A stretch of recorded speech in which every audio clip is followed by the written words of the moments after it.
The night was quiet, until a voice tore through it, sharp and accusing. Don't move! Hands where we can see them! Danielle Rivers froze under the sudden burst of red and blue light. Her duffel slid off her shoulder and hit the ground with a dull thud that echoed through the empty parking lot. For a second, she didn't move. Her body didn't know how to, too tired, too startled, too aware of what could happen next. Ma'am, step back! Another voice barked, this one closer, heavier. 2 officers were moving toward her fast. One older, built like a wall, the other younger, jittery, flashlight trembling in his hand. The younger one's face looked more nervous than angry, but the older one's didn't. Stop right there. He said again, pointing the beam of his light squarely at her chest. Danielle blinked against it, her hand halfway raised to shield her face. Officers, I think you've made a mistake, she said. Her voice came out steadier than she felt. I'm staying here, room 214. Just got off work. The older officer tilted his head slightly, skeptical. Got a call. Somebody said a woman was trying to break into the hotel. Break in, she repeated, disbelief slicing through her exhaustion. You think I'm breaking in? He didn't answer. The flashlight stayed fixed on her. The younger one stepped a little closer, squinting at her. Where do you work? St. Mary's Medical Center, she said. I'm a nurse. The older cop's tone hardened. At this hour? Yes. People don't stop getting hurt at midnight, sir. The younger officer's light flicked briefly across her scrubs, the badge clipped to her chest, the faint smudge of blood near her collar. Something in his face softened, not much, but enough for her to see it. The older one noticed too, and his jaw tightened. You got an ID? It's in my bag, she said, gesturing carefully toward it. Keep your hands where I can see them. The words hit her like a reflexive slap. Her muscles locked up. Her chest rose and fell too fast. She took a shallow breath. I just want to show you my ID. Not until I say so. She could feel the hotel clerk watching from the lobby, not coming out, not helping. Behind the glass, someone lifted a phone, recording. Her face burned, not from fear this time, but from humiliation. 12 hours of service. 12 hours of holding pressure on open wounds, talking families through grief, fighting to keep strangers breathing. And now, she couldn't even reach for her own identification without permission. The irony twisted in her stomach. She thought about the last patient she'd seen that night, a young man shot in the chest, his blood splattering across her gloves. She'd worked until her shoulders shook, whispering, stay with me, until the monitors steadied. He'd lived. She'd walked out covered in someone else's life, proud and broken at the same time. And now? Now, she was standing in a parking lot, treated like she didn't belong anywhere. Sir, she said quietly, please? I'm just trying to get to my room. The younger officer shifted. Maybe we should just check her ID. The older one hesitated. Then, grudgingly, slowly. Danielle lowered her arms an inch at a time, her fingers trembling as she bent down to pick up her bag. Every move felt too loud. The zipper, the fabric, the uneven breath she couldn't quite control. She pulled out her wallet and opened it under the harsh white beam of the flashlight. The badge glinted in the light. Her photograph, her name, her title. Danielle Rivers, lead trauma nurse, St. Mary's Medical Center. The younger cop leaned in, his light steady now. The older one peered over his shoulder, and for the first time, his expression shifted. A flicker of something between confusion and disbelief. Wait, the younger officer murmured. St. Mary's? Danielle's hands were still shaking. Yes, she said. Why? He turned to his partner. That's where they took Mark, right? Last spring, the shooting off Peachtree? The older officer didn't answer right away. His shoulders stiffened. His jaw clenched. Yeah, he said finally. That's the place. Something quiet passed between them. A look Danielle couldn't read, but felt in her bones. The younger one turned back to her. You were working that night? She blinked, confused. I work most nights. He nodded slowly. But you were there. I remember. I think you were the one who... Enough, the older officer cut him off. His voice dropped, rougher now, not angry, almost uncertain. He took a step closer, his flashlight trembling just slightly in his hand. He looked at her face like he was searching for something, a memory maybe, a moment he didn't want to find. "Your name's Danielle, right?" She nodded. "Yes." The sound of it hung between them, heavy, familiar. And in that pause, the color drained from his face. Because he remembered. The hospital corridor. The blood on his partner's uniform. The voice calling out vitals. The woman in scrubs whispering, "He's still with us." That woman was her, Danielle. The same woman he'd just ordered to keep her hands in the air. The realization cracked through his composure like a fault line, but he didn't say anything. Neither did she. They just stared, two people standing under the same flashing lights, both realizing that justice and gratitude don't always live in the same room. The younger officer swallowed hard, glancing between them. "You saved him," he said quietly. "Didn't you?" Danielle didn't answer. She didn't have to. The lights still flashed, the hotel clerk still watched, and the world kept turning, but something in that moment had shifted. The same system that had nearly crushed her under suspicion had once depended on her steady hands to save its own. And as Danielle stood there, her heart pounding, she realized something that would stay with her long after the lights went out. You can save someone's life, and still be one wrong assumption away from losing your own. For a few seconds, no one moved. The red and blue lights kept flashing, rhythmically spilling across Danielle's face, making her skin look pale and tired and caught between disbelief and survival. The older officer, Sergeant Collins, was still staring at her badge. His lips parted but no sound came out. The younger one looked from him to her and back again, his confusion growing into something else, recognition. "Wait," the younger officer said softly. "You were there, weren't you? St. Mary's. Last spring." Danielle's heart was still racing, her voice raw from repeating the same sentence that had gone unheard minutes earlier. "Yes," she said, her throat tight. "I work there. I'm a trauma nurse." Collins blinked slowly, his gaze fixed on the name printed on her ID. The name he hadn't expected to see again. Danielle Rivers. And just like that, it came rushing back. The hallway smell of disinfectant and blood, the sound of boots on linoleum, the woman standing over his partner's body yelling, "I need another bag of O, negative," while he waited outside, praying. He remembered the moment a nurse walked out, that same face, same eyes, and said quietly, "He made it." Now she was standing here, hands still trembling, and all he could think was how easily this night could have gone the other way. He lowered his flashlight. "You were the one who saved my partner," he said, almost under his breath. Danielle didn't answer right away. She looked at him, confused, uncertain. "Your partner?" He nodded. "Officer Mark Taylor. Gunshot wound to the abdomen. You worked on him." "I remember." Her eyes flickered, that recognition you can feel before you find words for it. "Yes," she said softly. "He was lucky." The words sat heavy between them, true, but weighted. The younger officer took a slow step back, the adrenaline draining from his face. "Jesus," he muttered. "Sarge, she's the reason he's still alive." Collins didn't respond. He was still trying to reconcile the memory, the gratitude he'd once felt for her, with the suspicion that had just lived in his voice.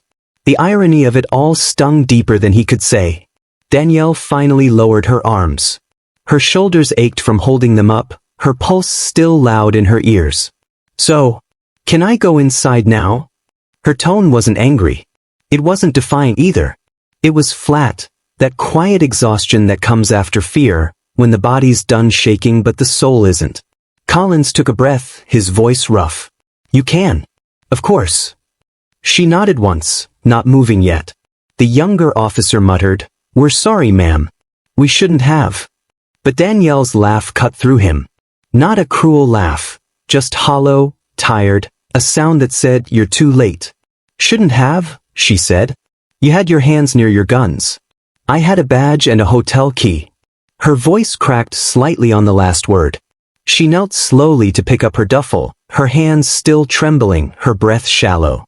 The zipper caught on the corner, and for a moment she just stared at it, at her own bag, her own things, like she needed to remind herself that they still belonged to her. When she finally straightened, she looked at Collins again. "You called me ma'am," she said. "You know, earlier you didn't. You said say." He swallowed hard. "I didn't mean." "You did," she said, but not with anger, with truth. "And I'm not saying that to shame you.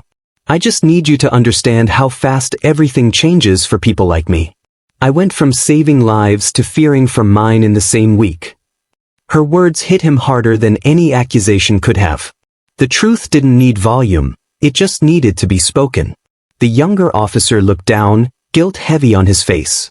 Collins kept his eyes on her, struggling with the weight of what had almost happened, what could have happened. He wanted to say thank you again.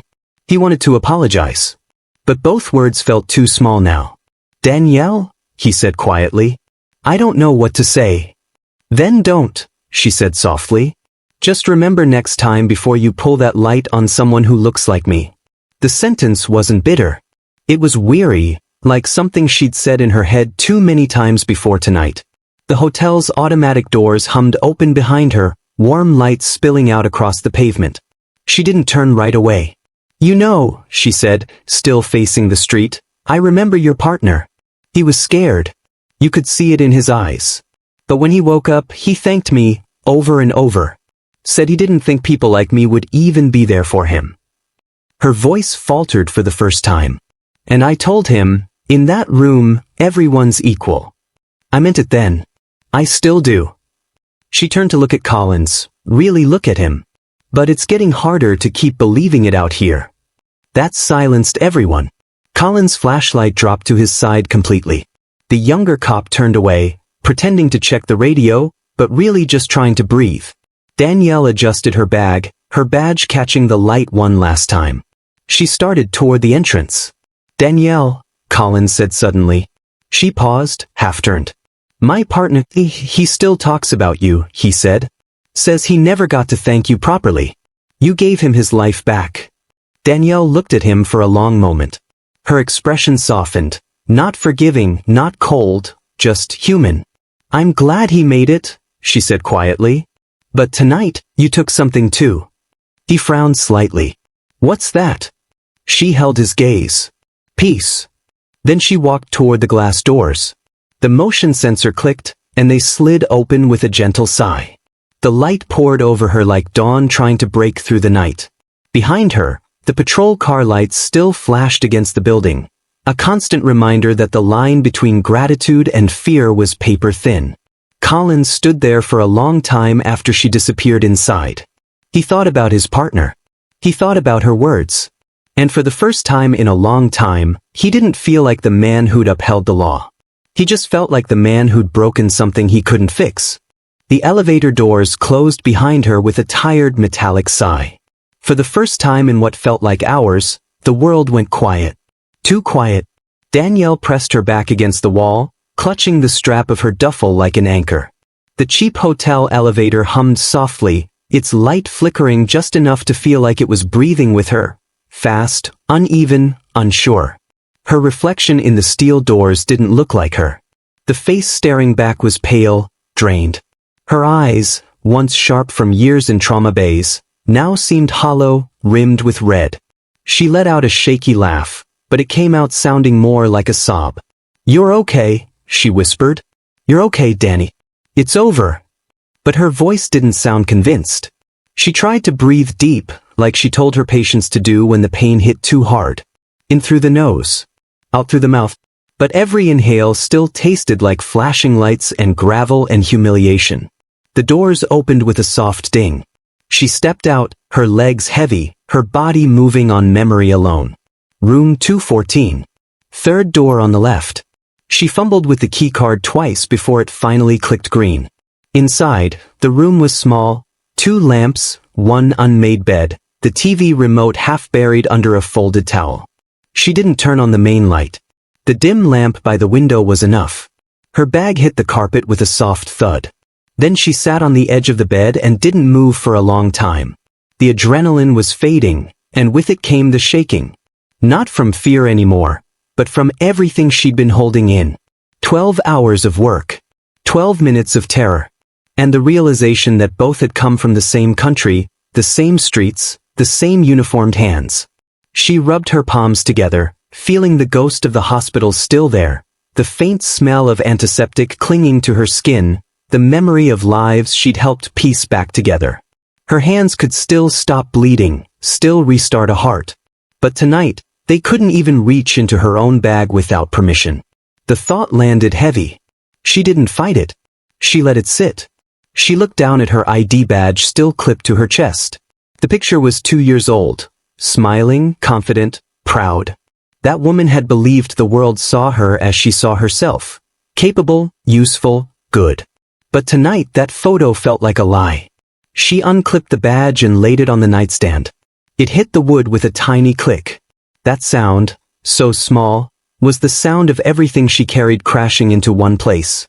She covered her face with both hands and finally let go. Tears came in quiet waves, not dramatic, not loud. Just real. The kind that come from deep inside when you realize how fragile it all is, the distance between who you are and what the world decides to see. In the hospital, she was Nurse Rivers. Tonight, she was the woman in the parking lot. The knock on the door startled her. 3 slow, hesitant taps. She froze. A beat passed, then a voice from the other side. "Ms. Rivers?" Her stomach twisted.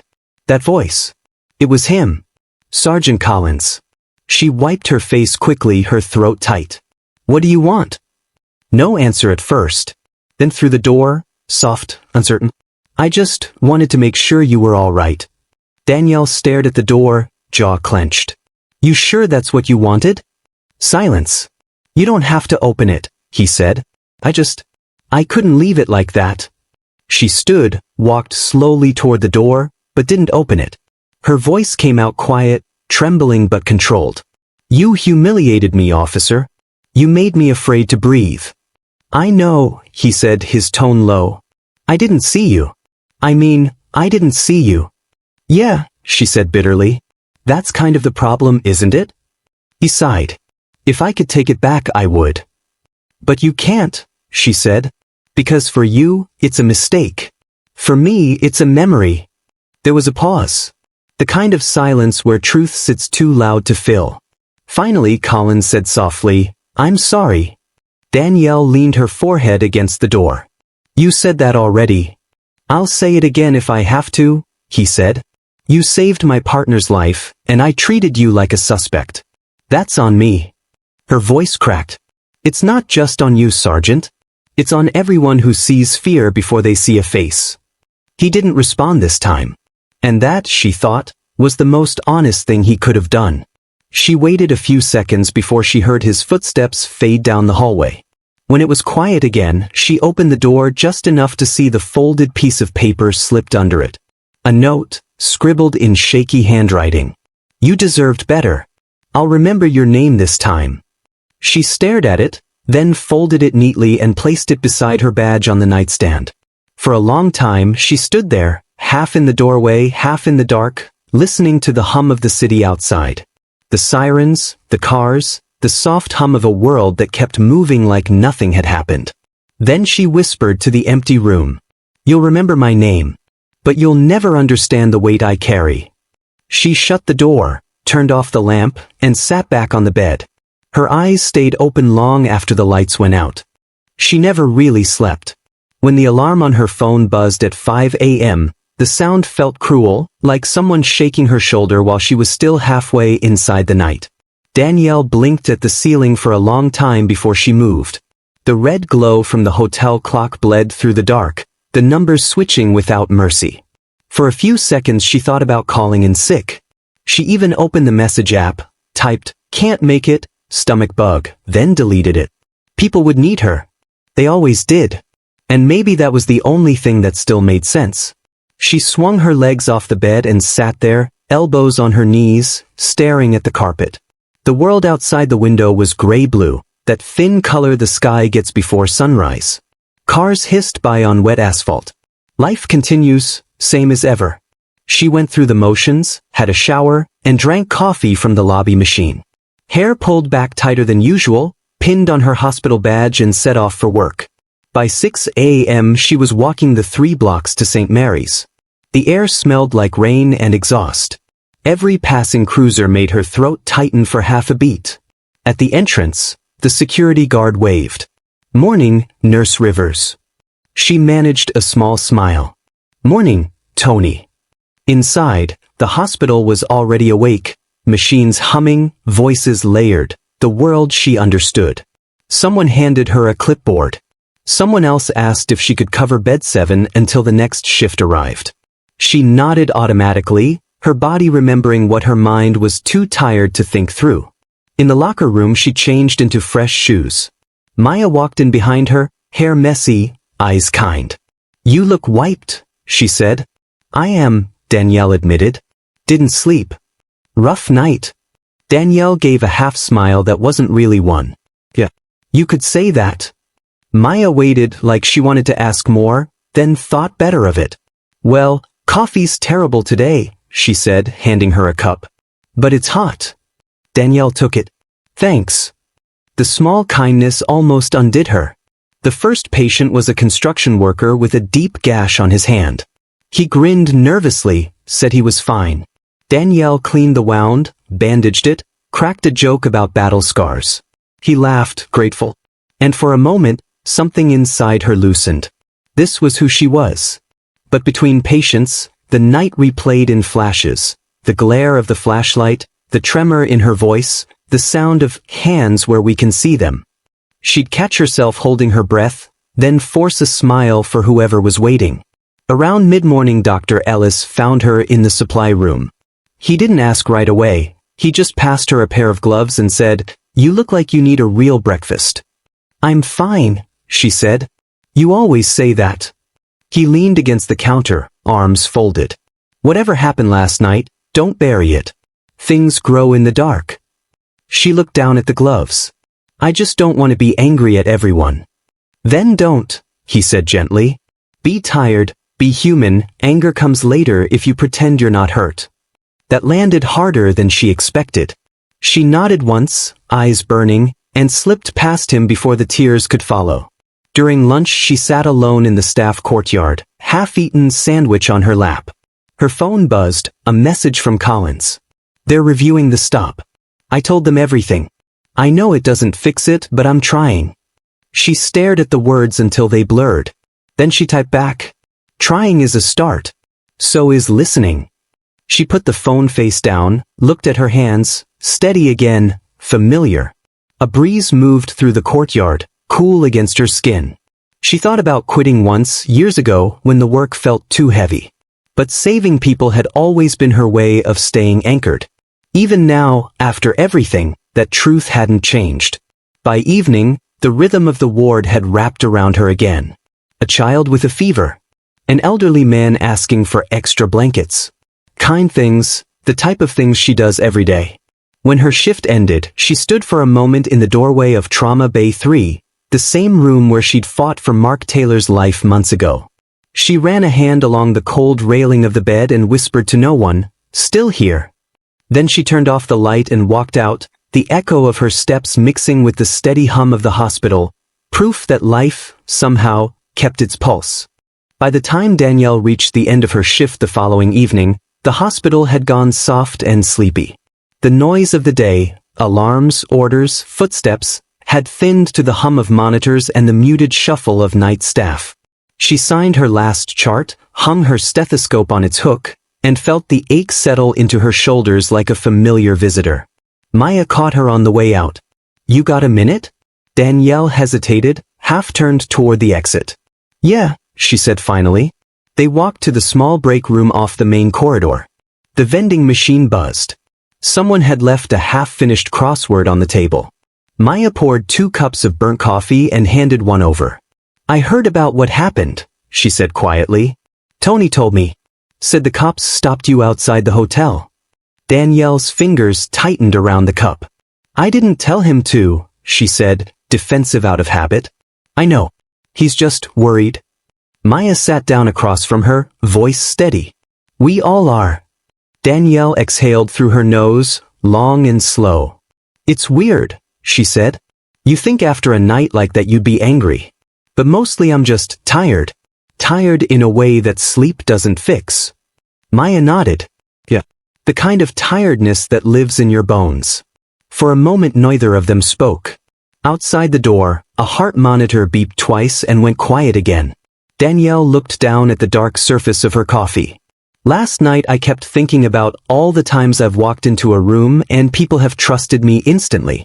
Families hand me their babies. Men twice my size cry into my shoulder.